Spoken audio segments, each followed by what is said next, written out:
ಹೊಸ ವರ್ಷಾಚರಣೆಗೆ silicon city ಸಂಪೂರ್ಣವಾಗಿ ಸಜ್ಜಾಗಿದೆ. ಡಿಸೆಂಬರ್ 31 ಬಂತು ಅಂತಂದ್ರೆ ಸಿಲಿಕಾನ್ ಸಿಟಿಯಲ್ಲಿ ಒಂದು ರೀತಿ ಹಬ್ಬದ ವಾತಾವರಣವೇ ನಿರ್ಮಾಣ ಆಗಿಬಿಡುತ್ತೆ.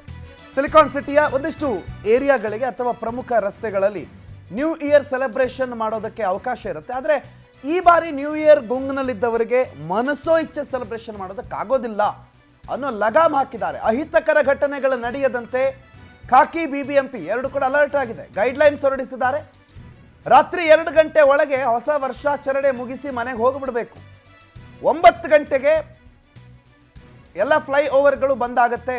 MG ರಸ್ತೆ, ಬ್ರಿಗೇಡ್ ರಸ್ತೆಯಲ್ಲಿ ಸೆಲೆಬ್ರೇಷನ್ ನಡೆಯುತ್ತೆ. ಆದರೆ ಆ ಸೆಲೆಬ್ರೇಷನ್ನ 800 CCTV ಕಣ್ಗಾವಲಲ್ಲಿ ನಡೆಸಲಾಗುತ್ತೆ. ರಾತ್ರಿ 7 ಗಂಟೆ ಬಳಿಕ MG ರೋಡ್ನಲ್ಲಿ ವಾಹನ ಸಂಚಾರಕ್ಕೆ ಅವಕಾಶ ಇರೋದಿಲ್ಲ. ಮಹಿಳೆಯರ ಸುರಕ್ಷತೆಗಾಗಿ ಮಹಿಳಾ ಪೊಲೀಸರ ನಿಯೋಜನೆ ಆಗಿದೆ. ರೆಗ್ಯುಲರ್ ರೂಲ್ಸ್ ಅಂಡ್ ರೆಗ್ಯುಲೇಷನ್, ಪ್ರತಿ ವರ್ಷದ ಸಾಮಾನ್ಯವಾದಂಥ ನಿಯಮಾವಳಿಗಳನ್ನು ಈ ಬಾರಿಯ ಹೊಸ ವರ್ಷಾಚರಣೆಯಲ್ಲೂ ಕೂಡ ಅಳವಡಿಸಿಕೊಳ್ಳಲಾಗಿದೆ. 800ಕ್ಕೂ ಹೆಚ್ಚು CCTV ಕ್ಯಾಮ್ರಾಗಳು ಪ್ರಮುಖವಾಗಿ MG ರಸ್ತೆ, ಬ್ರಿಗೇಡ್ ರಸ್ತೆ, ಕೇಂದ್ರದ ಬೆಂಗಳೂರಿನ ಕೇಂದ್ರ ಭಾಗ ಅಥವಾ ಬೆಂಗಳೂರಿನ ಈ ಹೊಸ ವರ್ಷಾಚರಣೆಯ ಸೆಂಟರ್ ಆಫ್ ಅಟ್ರಾಕ್ಷನ್ ಆಗುವಂಥ ಜಾಗಗಳು, ಅಲ್ಲಿ ಎಲ್ಲ ರೀತಿ ಸಿದ್ಧತೆಗಳನ್ನು ಮಾಡಿಕೊಳ್ಳಲಾಗಿದೆ. ವಿಶೇಷವಾಗಿ ಅಂದರೆ ರೆಗ್ಯುಲರ್ಲಿ ಕೆಲಸ ಮಾಡುವಂಥ CCTV ಕ್ಯಾಮ್ರಾಗಳನ್ನು ಹೊರತುಪಡಿಸಿ ಇವತ್ತಿನ ಈ ಸೆಲೆಬ್ರೇಷನ್ಗೋಸ್ಕರ ಕಣ್ಗಾವಲು ಇಡೋದಕ್ಕಂತಲೇ ಹೊಸ CCTVಗಳನ್ನು ಅಲ್ಲಿ ಸ್ಥಾಪಿಸಲಾಗಿದೆ. ಸುಮಾರು 800 CCTV ಕ್ಯಾಮ್ರಾಗಳು ಅಲ್ಲಿ ಕೆಲಸ ಮಾಡುತ್ತೆ. ಅದರ ಜೊತೆಗೆ ಆ ಎಲ್ಲ 800 CCTV ಕ್ಯಾಮ್ರಾಗಳನ್ನು ವೀಕ್ಷಿಸೋದಕ್ಕೆ ಒಂದು ಸಿಂಗಲ್ ವೆನ್ಯೂ ಅವಕಾಶವನ್ನು ಮಾಡಿಕೊಡಲಾಗಿದೆ. ಸುಷ್ಮಿತಾ ಈ ಬಗ್ಗೆ ಹೆಚ್ಚಿನ ಮಾಹಿತಿ ಕೊಡ್ತಾರೆ. ಸುಷ್ಮಿತಾ, ಎಂಥದ್ದೇ ಭದ್ರತೆ ಇದ್ರೂ, ಎಂಥದ್ದೇ ಗೈಡ್ಲೈನ್ಸ್ ಇದ್ರೂ ಕೊನೆ ಕ್ಷಣದ ಅವಾಂತರಗಳನ್ನು ನಡೆಸೋದಕ್ಕೆ ಅಥವಾ ಅದನ್ನು ತಪ್ಪಿಸೋದಕ್ಕೆ ಪೊಲೀಸರು ಹರಸಾಹಸ ಪಡಬೇಕು.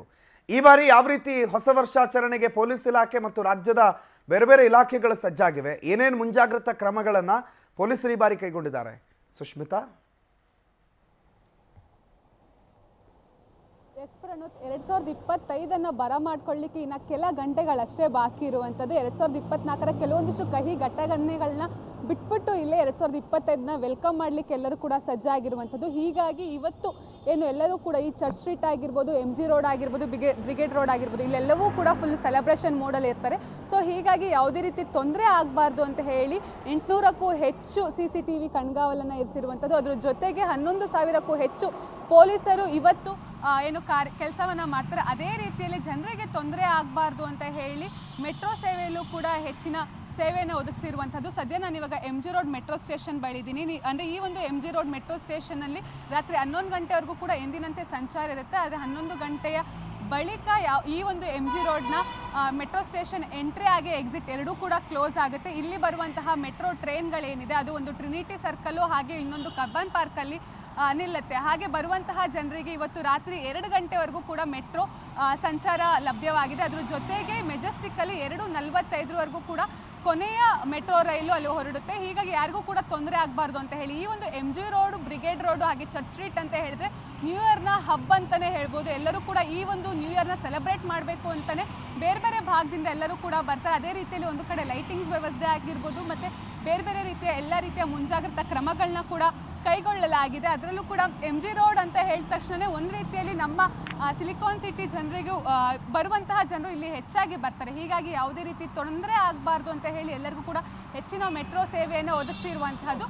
ಹಾಗೆ ಬರುವಂತಹ ಜನರಿಗೆ ಅಂದರೆ ಕೇವಲ ಮೆಟ್ರೋ ಅಷ್ಟೇ ಅಲ್ಲದೆ BMTCಯಲ್ಲೂ ಕೂಡ ಹೆಚ್ಚಿನ ವ್ಯವಸ್ಥೆಯನ್ನು ಮಾಡಿರುವಂಥದ್ದು. ಎಲ್ಲ BMTC ಬಸ್ಗಳು ಕೂಡ 2 ಗಂಟೆವರೆಗೂ ಕೂಡ ಸಂಚಾರ ಮಾಡಲಿದೆ. ಹೀಗಾಗಿ ಯಾವುದೇ ರೀತಿ ತೊಂದರೆ ಆಗಬಾರ್ದು ಅಂತ ಹೇಳಿ ಒಂದು ಕಡೆ ಪೊಲೀಸ್ ಇಲಾಖೆ ಎಲ್ಲ ರೀತಿಯ ಮುಂಜಾಗ್ರತಾ ಕ್ರಮಗಳನ್ನ ಕೈಗೊಂಡ್ರೆ, ಮತ್ತೊಂದು ಕಡೆ ಸಾರಿಗೆ ಇಲಾಖೆಯು ಕೂಡ ಬರುವಂತಹ ಜನರಿಗೆ ಒಳ್ಳೆ ರೀತಿಯ ಫೆಸಿಲಿಟಿ, ಯಾರು ಕೂಡ ತೊಂದರೆ ಆಗಬಾರ್ದು ಯಾರಿಗೂ ಕೂಡ ಓಡಾಡಲಿಕ್ಕೆ ಅಂತ ಹೇಳಿ ಒಂದು ಕಡೆ ಮೆಟ್ರೋ ಹಾಗೆ ಮತ್ತೊಂದು ಕಡೆ BMTC ಬಸ್ನು ಕೂಡ ಹೆಚ್ಚುವರಿಯಾಗಿ ಬಿಟ್ಟಿರುವಂಥದ್ದು. ಪ್ರಣೋತ್, ಥ್ಯಾಂಕ್ ಯು ಸುಷ್ಮಿತಾ ಮಾಹಿತಿಗೆ.